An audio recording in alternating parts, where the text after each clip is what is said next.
dias após os Estados Unidos e a Ucrânia desafiarem o que o Kremlin declarou rompimento da linha vermelha na guerra, a Rússia fez o impensável até então.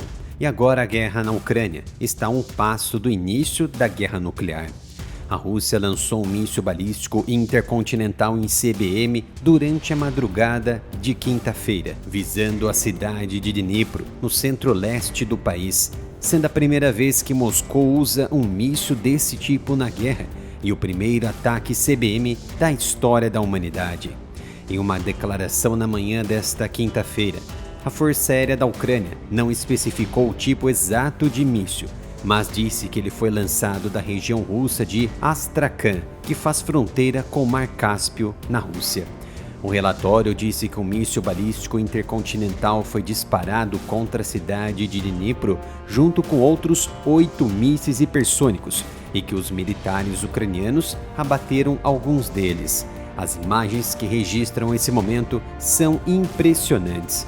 Embora o alcance de um ICBM pareça excessivo para uso contra a Ucrânia, tais mísseis são projetados para transportar ogivas nucleares, e o uso de um deles serviria como lembrete assustador da capacidade nuclear da Rússia e uma mensagem poderosa de potencial escalada a partir desse momento. O desenvolvimento ocorre à medida que a guerra assume uma dimensão internacional crescente, com a chegada de tropas norte-coreanas para ajudar a Rússia no campo de batalha. Um desenvolvimento que autoridades dos Estados Unidos disseram ter motivado a mudança de política do presidente americano Joe Biden em permitir que a Ucrânia dispare mísseis de longo alcance dos Estados Unidos contra a Rússia. O Kremlin respondeu com ameaças de intensificar ainda mais o conflito. Sem dúvida, esta é a Terceira Guerra Mundial começando. O ataque acontece 2 dias após o presidente russo Vladimir Putin assinar uma doutrina nuclear revisada, que reduz formalmente o limite para o uso de armas nucleares pelo país. A Ucrânia disparou na terça-feira vários mísseis de longo alcance fornecidos pelos americanos e, segundo relatos, disparou Storm Shadow, de fabricação britânica, na quarta-feira contra a Rússia.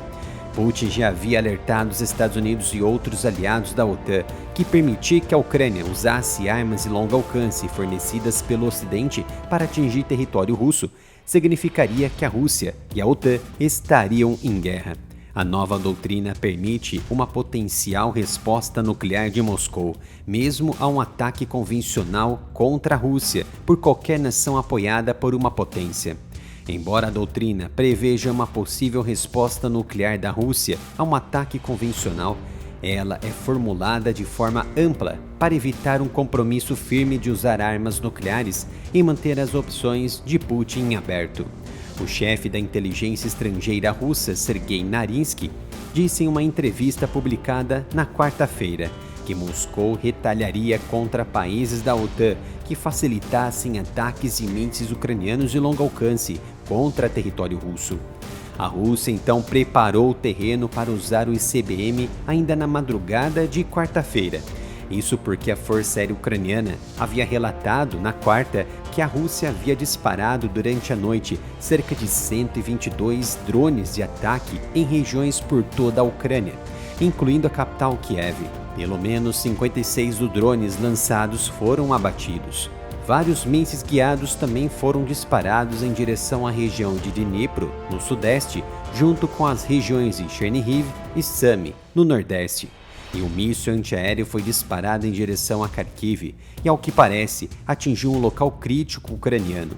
Isso enfraqueceu os sistemas defensivos, ou a Rússia encontrou alguma vulnerabilidade para usar o míssil ICBM na madrugada de hoje. Parece que a China havia recebido informações privilegiadas desse possível ataque russo. Isso porque, horas atrás, em todo o dia de quarta-feira, a China pediu oficialmente a redução da escalada no conflito.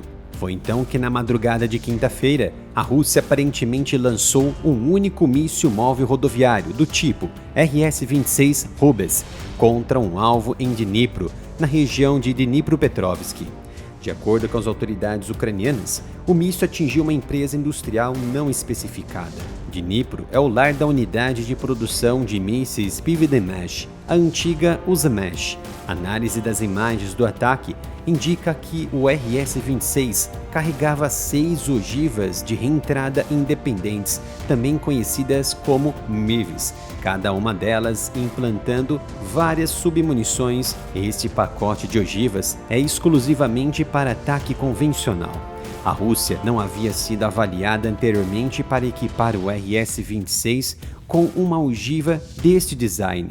Ao revelar o RF-26 convencionalmente armado, a Rússia então muda a sua natureza qualitativa do conflito, algo prometido pelo presidente Vladimir Putin. Ao que se sabe, o RS-26 é produzido em Votkинsk e avalia-se que a produção do míssil ICBM, que foi interrompida em 2017, foi retomada no verão passado, com taxas de produção estimada em 6 a 8 mísseis por mês.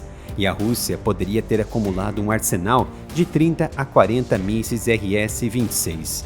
Embora descrito como míssil balístico intercontinental, o alcance desse tipo, na verdade, depende do seu pacote de ogivas, o que poderia aumentar a sua tonelagem. Se armado com uma única ogiva, ele pode exceder o limite de 5.000 km, usado para diferenciar entre mísseis de alcance intermediário e intercontinental. O RS-26 não entrou em produção em série por causa dessa ambiguidade. Na época, a Rússia era signatária do Tratado de Não Proliferação de Mísseis Intermediários, que proibia os mísseis de alcance intermediários.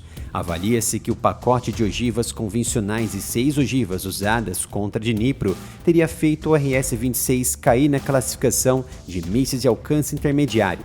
E o presidente americano Donald Trump se retirou do tratado em 2019, após constatar exatamente essas irregularidades cometidas pela Rússia. Observe essa imagem do momento exato em que as ogivas não nucleares caíam na cidade ucraniana. O possível uso de um míssil balístico intercontinental pela Rússia é uma mensagem clara ao Ocidente de que o país tem capacidades maiores do que as demonstradas anteriormente. Apesar de não ter sido um ataque nuclear, o míssil ICBM russo empregado no ataque faz parte do arsenal nuclear da Rússia e foi a primeira vez que um país usou um ataque real e não simulado de um ICBM. Hoje, Putin cumpriu algumas de suas promessas. A próxima pode ser um ataque nuclear na Ucrânia e as outras dentro da OTAN.